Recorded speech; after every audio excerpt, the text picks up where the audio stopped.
What's up guys? Kamusta kayo? It's me again, Joseph Kate. So for today's video guys, let's talk about BPI debit card replacement.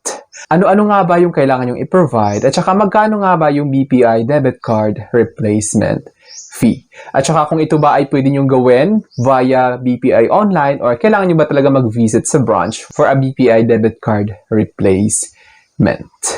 Pero bago yun, nais mo na kitang imbitahan na mag-subscribe sa YouTube channel ko kung bago ka pa lang kasi marami pa po akong i-share ng mga tutorials, knowledge, and experience of mine in the future. Kaya naman huwag niyong kalimutan mag-subscribe para updated kayo lagi sa mga vlogs na i-upload ko.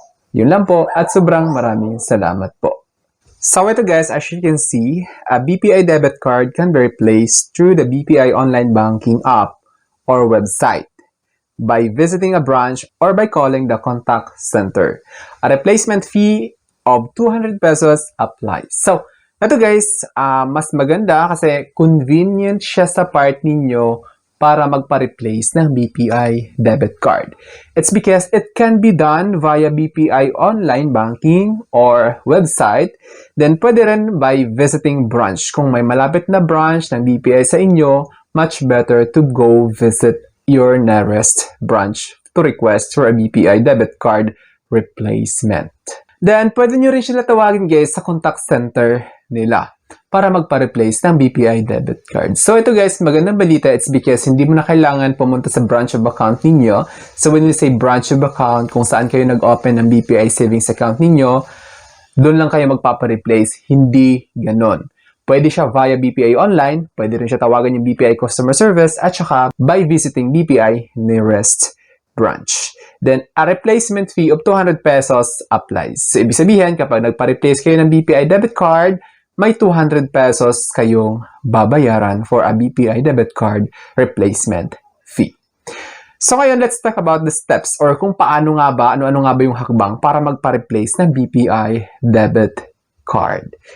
Online replacement via BPI app, website for lost, stolen cards. So, halimbawa, nawala ninyo or ninakaw yung debit card ninyo sa BPI. If your card is lost or stolen, you must first permanently block it online before requesting a replacement. So, ngayon, halimbawa, nawala ninyo yung BPI debit card ninyo or ninakaw, yung kailangan nyo munang gawin, unang-una, is i-block or permanently block that BPI debit card. Kailangan yung i-log-in yung BPI online ninyo. Siyempre, siguro aware naman kayo. Kailangan nyo mag-login sa BPI online, then punta kayo sa card control, then i-permanently block ninyo yung BPI debit card na yun na ninakaw or nawala. To avoid unauthorized transactions. Kasi, as we all know, BPI debit cards contains confidential details. Yung BPI debit card number at saka yung BPI expiry date and then yung CVV, pwedeng magamit yun sa online purchases or online transactions. So you have to log into your BPI online account via BPI website or mobile app. So pwede rin via BPI website kung wala kayong BPI online. Basta meron kayong username at saka password, nakapag-enroll kayo sa BPI online. Kahit sa BPI website or sa BPI online app mismo, pwede siya.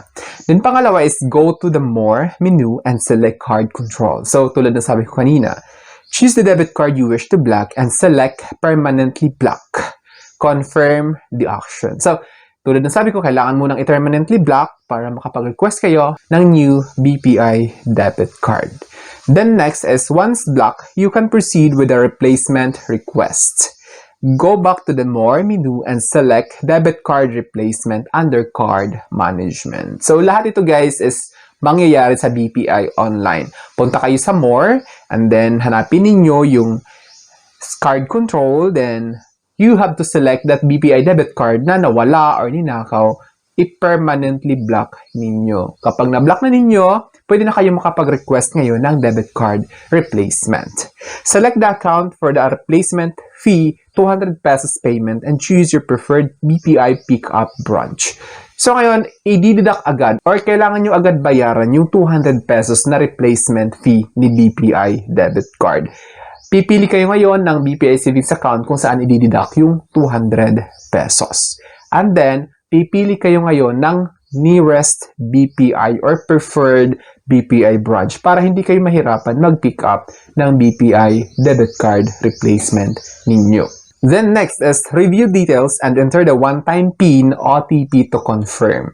So ito guys, crucial part, kailangan na-access ninyo yung mobile number nung nag-open kayo ng BPI savings account kasi doon ipapadala yung one-time PIN. Ano nga ba yung one-time PIN? Para ma-confirm yung transaction na yon at ma-confirm na ikaw talaga yon. Mamaya ibang tao yung gumagawa nun since nasa sayo yung BPI mobile number na nakaling doon sa savings account ninyo, mako-confirm na ikaw yung gumagawa ng transactions na yon. Then, pang P2 is, you will receive a confirmation in the app and via email. So, after ninyo ma-confirm yung action na yon or yung BPI debit card replacement request, makaka-receive yun ng confirmation sa application or via email. So, kung ano yung nakalink na email address doon sa savings account nyo sa BPI, doon nila ipapadala yung confirmation. The replacement card will be available for pickup at your chosen branch within 2 banking days for Metro Manila. Sa Metro Manila yun guys 2 banking days lang. And 2 to 6 banking days for provincial areas. So like for example sa Legazpi, ganyan, malayo sa Metro Manila, 2 to 6 banking days. You have to wait for that period of time para ma-pick up ninyo yung debit card ninyo. You will need to present one valid ID to claim it. Of course, to confirm your identity na ikaw talaga yung mag-claim ng BPI debit card na yon, para na rin sa security or seguridad ng account ninyo, kailangan nyo magdala ng valid ID. Then, ito naman, let's talk about other replacement options for BPI debit card replacement. Visit a BPI branch. You can go to any BPI branch and request a replacement in person. Bring a valid ID. So ngayon, kung meron namang pinakamalapit na BPI branch sa lugar ninyo, pwede na kayo dun mag-request mismo ng BPI debit card replacement. Mas mabilis siya, it's because yung mga katanungan nyo is masasagot agad ni teller or ni BPI representative. Then, pwede rin naman call the contact center for immediate assistance, especially with lost or stolen cards. Di ba, nawala o ninakaw. Mas maganda na tawagan ninyo yung BPI customer care hotline. You can call the customer 24-hour BPI contact center at 632-889-10000 or 1-800-188-89100. Domestic toll-free. So, libre lang naman siya. Then yung card renewal. Halimbawa, malapit na mag-expire yung debit card ninyo sa BPI. Ganito yung mangyayari. If your card is nearing the expiration date within 6 months, you can renew it free of charge. So kapag malapit na mag-expire, free lang yun guys, walang bayad. Within a specified renewal window. If you miss this window, a replacement fee will apply. So meron certain period of time or time frame na kailangan nyo agad mag-request. Kapag malapit na mag-expire, make sure na mag-request na kayo for BPI debit card replacement. Kasi kapag na-miss ninyo yon, kailangan nyo magbayad ng 200 pesos for BPI debit card replacement. The renewal process can also be initiated through a branch or the contact center. So, pwede rin via branch yun mangyayari. Tulad na sabi ko, kung may malapit na BPI branch sa lugar ninyo, doon na kayo mag-request for BPI debit card replacement. So, yun lamang guys. So, I think that's all for now. So, sana may na-share ko. Don't forget to subscribe for more videos. It's me again, Joseph Kate, that says, we don't have cash because we go for cashless transactions. Bye-bye!